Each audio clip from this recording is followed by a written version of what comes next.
জাহান্নামী মানুষগুলোকে জান্নাতি বানানোর জন্য আল্লাহ রাব্বুল আলামিন এই পৃথিবীর মানুষের জন্য দুইটা নূর আল্লাহ তাআলা পাঠিয়ে দিয়েছে। জোরে বলি সুবহানাল্লাহ। একটা নূর নবীজি সাল্লাল্লাহু আলাইহি ওয়াসাল্লাম, আরেকটা হলো আল কোরআন। জোরে বলেন ঠিক কিনা?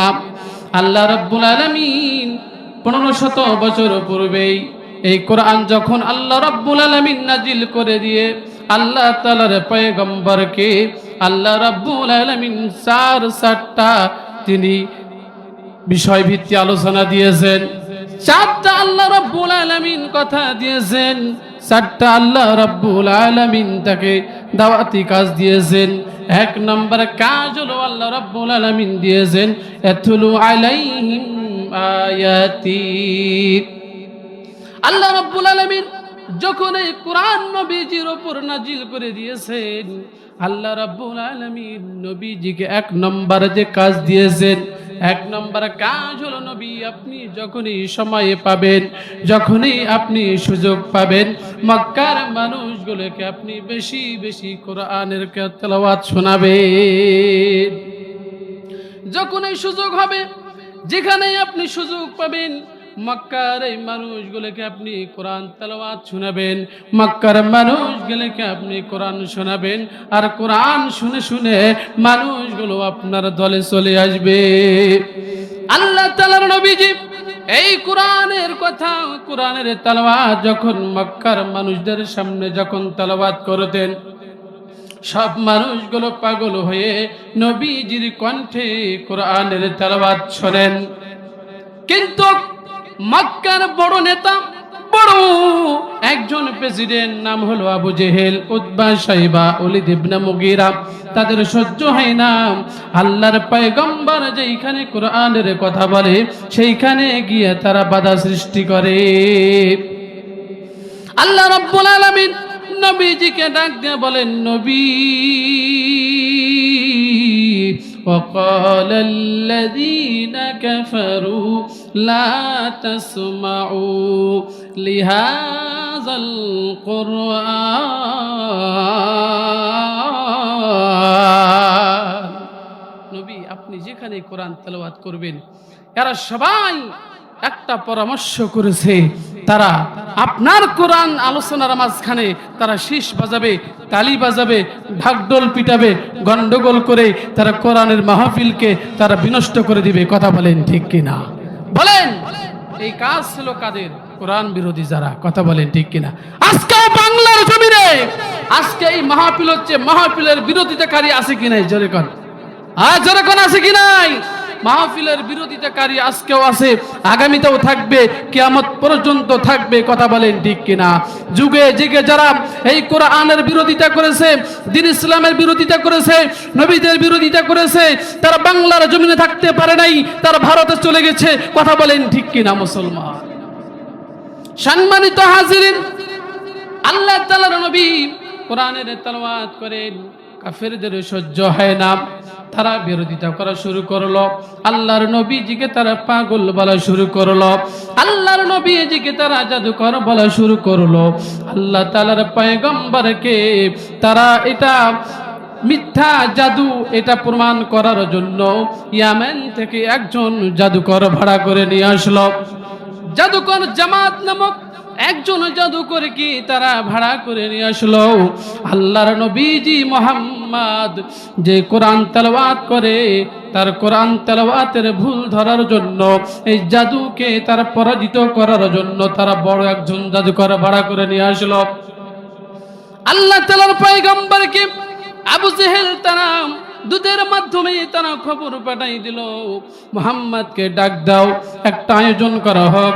মুহাম্মদ যে মানুষগুলোকে দলে দলে তার দলে নিয়ে যাইতেছে, আজকে মুহাম্মাদের জাদুকে আমরা ভুল ধরে প্রমাণিত করে দেব। আল্লাহ তাআলার পয়গম্বর চলে আসলেন। আল্লাহ তাআলার পয়গম্বরকে দেখে জামাত নামক জাদুকর চেয়ারে বসা ছিল। আল্লাহ তাআলার পয়গম্বর নুরানি চেহারা দেখে জামাত নামক জাদুকর সাথে সাথে চেয়ার থেকে উঠে দাঁড়াইছে। আল্লাহ তাআলার এত সুন্দর চেহারা, জামাত নামক জাদুকর সে মনে মনে চিন্তা করলো, আমাকে তো তারা বলেছিল মুহাম্মদ একজন পাগল, মুহাম্মদ একজন মাতাল, এত সুন্দর নুরানি চেহারার মানুষ কখনো পাগল হতে পারে না, এই মানুষ কখনো জাদুকর হতে পারে না। জামাত আল্লাহ তাআলার পয়গম্বরকে ডাক দিয়ে বলছেন, মুহাম্মদ আমাকে তো আবু জেহেল তারা বলেছে তুমি নাকি বড় জাদুকর, তোমার তেলাওয়াত শুনে শুনে মানুষ মুগ্ধ হয়ে যায়, আর তোমার দলে নাকি তারা ভিড়ে যাইতেছে, তাদের দলগুলো শূন্য হয়ে যাইতেছে। আমি তোমাকে পরাজিত করার জন্য আজকে তোমাকে এটা আহ্বান করেছি, মজলিসের আয়োজন করেছি। মুহাম্মদ তুমি একটু তোমার জাদুগুলো পড়ো, তুমি তোমার মন্ত্র পড়ো, যে মন্ত্র পড়ে পড়ে তুমি আজকে মানুষদেরকে তোমার দলে নিয়ে যাইতেছ। মুহাম্মদ তুমি তেলাওয়াত করো, আমি তোমার জাদু বিদ্যার ভুল ধরব। আল্লাহ তাআলার পয়গম্বর জামাতকে ডাক দিয়ে বলেন, জামাত তুমি তো একজন বড় জাদুকর, তুমি আমার ভুল ধরার জন্য আসছো, আমাকে অপমানিত করার জন্য আসছো, আমাকে পাগল প্রমাণিত করার জন্য তোমাকে নিয়ে আসা হয়েছে। আসলে যদি আমি যা পড়বো এটা যদি আসলে জাদু মন্ত্র হয়, তাহলে তুমি সত্য কথা আজকে মক্কার মানুষদেরকে বলে দিবে। আল্লাহ তাআলার পয়গম্বর কোরআন থেকে তেলাওয়াত করতেছেন, আল্লাহর নবী অনেকক্ষণ ধরে তেলাওয়াত করে, আর এইদিকে আল্লাহর পয়গম্বরের কোরআনের তেলাওয়াত শুনে শুনে জামাত নামক জাদুকরের চোখ দিয়ে পানি জমিনে পড়ে। আল্লাহর নবী দিকে জামাত ডাক দিয়ে বলেন, মুহাম্মদ তোমার তেলাওয়াত শোনাও, আমার তেলাওয়াত আরো ভালো লাগে, তুমি আরো বেশি করে তেলাওয়াত করো। মুহাম্মদ যত পড়ে জামাত নামক জাদুকরের চোখ দিয়ে জমিন থেকে পানি পড়ে, জামাতের চোখ দিয়ে জমিনে পানি পড়ে যায়। আল্লাহ তাআলার নবীজি কোরআনের তেলাওয়াত বন্ধ করলেন। মক্কার আবু জেহেল, উতবা, সাইবা সকল নেতাগুলো বড় বড় কাফের গুলো আছে, সেইখানে হাজার হাজার মানুষের সামনে জামাত নামক জাদুকর ডাক দিয়ে বলেন, এ মক্কার কাফেররা শোনো, যে মুহাম্মদকে তোমরা জাদু বলো, মন্ত্র পড়ে, যে মুহাম্মদকে তোমরা পাগল বলো, আমি তোমাদেরকে সাক্ষ্য দিয়ে বলতে চাই মুহাম্মদ পাগল নয়। মুহাম্মদ যে তেলাওয়াত করে এটা দুনিয়ার কোনো বানানি, কোনো তেলাওয়াত নয়, এটা কোনো মন্ত্র নয়, এটা কোনো জাদু নয়, স্বয়ং রব্বুল আলামিনের একটা কিতাবের তেলাওয়াত। আল্লাহ তাআলার পয়গম্বরকে জামাত ডাক দিয়ে বলেন, মুহাম্মদ আর আমি আবু জেহেলের দলে থাকতে চাই না, আমি এখন তোমার দলে চলে যাব, আমাকে তোমার কালিমা পড়ে তোমার হাতে হাত রেখে আমাকে কালিমা পড়ে তুমি মুসলমান বানিয়ে দাও। লা ইলাহা ইল্লাল্লাহু মুহাম্মাদুর রাসূলুল্লাহ। যদি বলি সাল্লাল্লাহু আলাইহি ওয়াসাল্লাম। এই কোরআন সবাইকে হিদায়াত দিবে না, এই কোরআনের বুঝ সবাই পাবে না, কথা বলেন ঠিক কিনা? অথচ আল্লাহ তাআলা হুদাল্লিন নাস, এই কোরআনকে আল্লাহ তাআলা মানুষের হিদায়াতের জন্য পাঠাইছে, জোরে বলেন ঠিক কিনা? আল্লাহ রাব্বুল আলামিন আপনাকে আমাকে যখন এই জমিনের মধ্যে পাঠাইছে, আল্লাহ রাব্বুল আলামিন একটা কিতাব আপনাকে আমাকে দিয়েছে, বলেন তো এই কিতাবের নাম কি? সবাই জোরে বলেন কি নাম? আল্লাহ রাব্বুল আলামিন এই কিতাব দিয়েছেন মানুষের হিদায়াতের জন্য।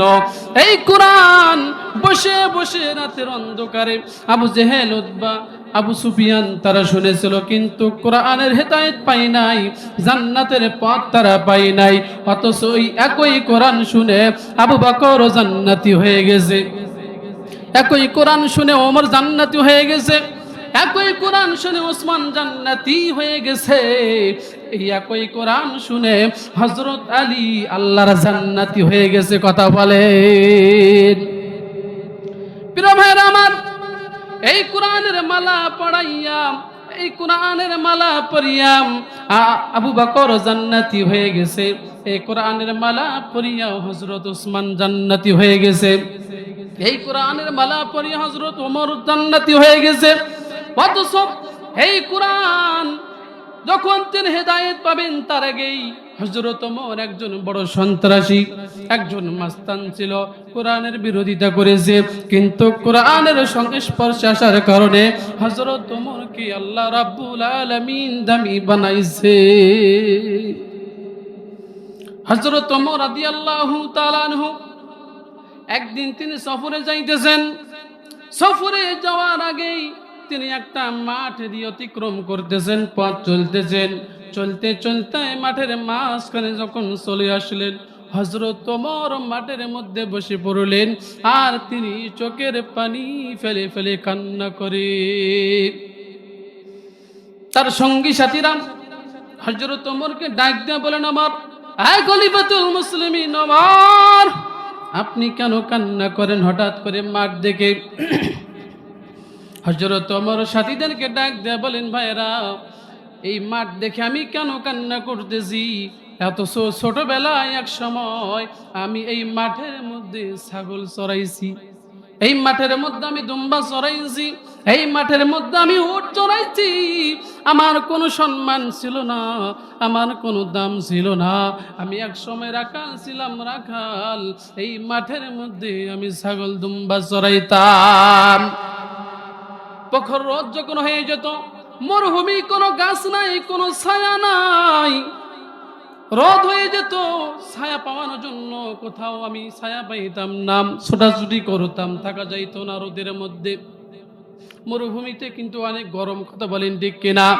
প্রিয় ভাইয়েরা আমার, হযরত ওমর বলতেছেন, আমি এই রোদ থেকে মুক্তি পাওয়ার জন্য, রোদ থেকে বাঁচার জন্য আমি ওই উটের পিছনে গিয়ে বসতাম ছায়া নেওয়ার জন্য, আর ওই উটটার লেজা সাদা গুলো আমি ওমরের মাথায় ফেলাইতাম। লেদা সাদা পড়ার কারণে আমার শরীরের মধ্যে ময়লা আসতো।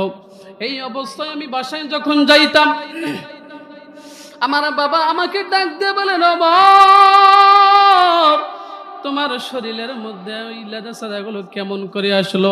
আমি আমার বাবাকে ঘটনা খুলে বলতাম, আর আমার বাবা আমাকে একটা থাপ্পড় মারতো আর বলতো, ওমর, তোর কি বিবেক বুদ্ধি জ্ঞান নাই? এইখানে বসলে যে তাদের লেদা সাদাগুলো তোমার শরীরে পড়বে। আল্লাহর গালি দিত, আল্লাহ, আপনি আমাকে এমন একটা বোকা সন্তান দিয়েছেন, বিবেক নাই, বুদ্ধি নাই, বড় হলে কেমনে সংসার চালাবে, বড় হলে কেমন করে ঘর করবে?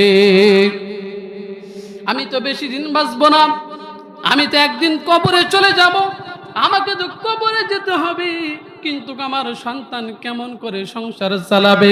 আমার বাবা এইরকম নিজেকে গালি দিত, নিজেকে ধিক্কার জানাইতো, আমি ওমরকেও গালি দিত। আজকে আমি ওই সেই ওমর নাই, আজকে আমি সেই ওমর রাখাল নয়।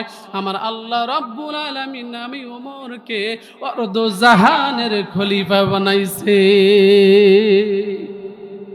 আমি এক সময় এই মাঠে ছাগল চড়াইছি, আমি দুম্বা চড়াইছি। ওমরের সম্মান ছিল না, ওমরের দাম ছিল না, সেই ওমরকে আল্লাহ পাক রব্বুল আলামিন দামি বানাইছে এই কোরআনের জন্য। জোরে বলি সুবহানাল্লাহ। বলেন তো, কোরআনের সঙ্গে স্পর্শ আসলে দাম আছে কি নাই? জোরে বলেন, আছে কি নাই? এই কোরআনের সংস্পর্শে আপনার আমার আসার দরকার আছে কি নাই? ছেলে মেয়েদের আনার দরকার আছে কি নাই? আপনার মেয়েদেরকে মাদ্রাসায় ভর্তি করে দেওয়ার দরকার আছে কি নাই? জোরে বলে। প্রিয় ভাইরা আমার, আলোচনায় চলে যাব। আলোচনা করেছি আস্তাগফিরু রাব্বাকুম সুম্মা তুবু ইলাইহি ইন্না রাব্বি রহিমু ওয়াদুদ। আল্লাহ তাআলা জানেন আমি জমিনের মধ্যে মানুষ বানাইছি, এই মানুষগুলোকে পথ উল্টাইয়া জাহান্নামের দিকে নিয়ে যাবে। শয়তান আছে কি নাই? জোরে বলেন। ইবলিস আমার এই সহজ সরল গোলামগুলোকে পান ভুলাইয়া ভুলাইয়া মিষ্টি কথা বলিয়া বলিয়া নেকের কাজ থেকে দূরে রাখবে, গুনার কাজ করাইয়া করাইয়া জান্নাত থেকে আমার গোলামগুলোকে জাহান্নামের পথে নিয়ে যাবে। আমাদের দ্বারা গুনাহ হয় কি হয় না? আমাদের দ্বারা পাপ হয় কি হয় না? আমরা অনেকেই কিন্তু গুনাহগার, অনেক বান্দা আমরা সবাই আছি গুনাহগার, কেউ কম আর কেউ বেশি, কথা বলেন ঠিক কিনা? এই ইবলিস শয়তান সবার প্রথম ধোঁকা দিয়েছিল আমাদের আদি পিতা আদম এবং হাওয়াকে। আল্লাহ রাব্বুল আলামিন আদম এবং হাওয়াকে তৈরি করার পর তাদেরকে আল্লাহ রাব্বুল আলামিন জান্নাতে আল্লাহ তাআলা ঠিকানা করে দিলেন।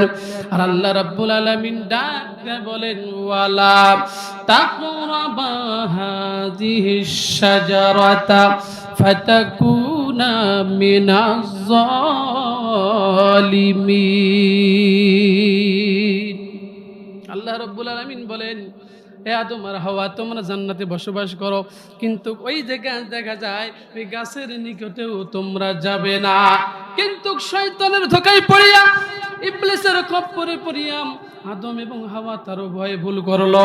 আল্লাহ তাআলার ভুল করার কারণে, একটা মাত্র হুকুমকে তারা অমান্য করার কারণে আল্লাহ রাব্বুল আলামিন তাদেরকে জান্নাত থেকে বের করে দিল। আদম এবং হাওয়া তার উভয় অনুতপ্ত হয়ে গেল, কান্না করা শুরু করে দিয়েছে, আল্লাহ ভুল করেছি, আল্লাহ ভুল করেছি, অপরাধ করেছি, আল্লাহ আপনার হুকুমকে অমান্য করেছি। আল্লাহ রাব্বুল আলামিনের কাছে তারা 350 বছর ধরে কান্না করেছে। আল্লাহ রাব্বুল আলামিন তাদের তওবা কবুল করে নিয়েছে। কথা বলেন ঠিক কিনা? আল্লাহ রাব্বুল আলামিনের দরবারে তারা উভয় হাত তুলে দোয়া করেছে, রব্বানা যালামনা আনফুসানা ওয়া ইল্লাম তাগফির লানা। জানি না আমরা? জানি কিনা জোরে বলেন। যদি গুনাহ হয়ে থাকে, গুনাহ থাকে, তাহলে আমার সাথে পড়েন, রব্বানা যালামনা আনফুসানা ওয়া ইল্লাম তাগফির লানা ওয়া তারহামনা লানাকুনান্না মিনাল খাসিরিন। আল্লাহ তাআলার কাছে তওবা করলেন। তারা যে জুলুম করেছে বুঝতে পেরেছে, আল্লাহ তাআলার কাছে মাফ চাইলেন, ক্ষমা করেছেন। তিনি কে? আর জোরে বলেন, তিনি কে? আদম এবং হাওয়া, তারা আপনাকে আমাকে শিক্ষা দিয়েছেন, যদি ভুল করো তাহলে যার কাছে অপরাধ করেছো তার কাছে ক্ষমা চাও, যিনি ক্ষমা করে দিবেন। একবার জবান খুলে বলেন, তিনি কে? আল্লাহ রাব্বুল আলামিন ডাক দিয়ে বলেন, ওয়াস্তাগফিরু রাব্বাকুম সুম্মা তুবু ইলাইহি। গোলাম অপরাধ করেছো, গোলাম গুনাহ করেছো, আমি আল্লাহ তাআলার কাছে ক্ষমা চাও, আমি আল্লাহ রাব্বুল আলামিনের কাছে মাফ চাও, আমি আল্লাহ তাআলা সুম্মা তুবু ইলাইহি তোমাদের গুনাহগুলো মাফ করে দিব। সুবহানাল্লাহ কয় না? ইন্না রাব্বি রহিম ওয়াদুদ। আল্লাহ তাআলা বলেন, গোলাম কেন তোমাকে ক্ষমা করে দিব? নিশ্চয়ই আমি আল্লাহ তোমাকে সব চাইতে বেশি ভালোবাসি। আমি আমার শরীরকে, আমি নিজেকে যতটুকু না ভালোবাসি, তার চাইতেও আমাকে ভালোবাসেন আমার আল্লাহ। আমি আমাকে যতটুকু ভালোবাসি, আমার আল্লাহ আমাকে বেশি ভালোবাসে। আমার মা বাবা আমাকে যতটুকু না ভালোবাসি, আমার আল্লাহ আমাকে বেশি ভালোবাসে। ইন্না রাব্বি রহিম ওয়াদুদ। গোলাম আমি তোমাকে সব চাইতে বেশি ভালোবাসি।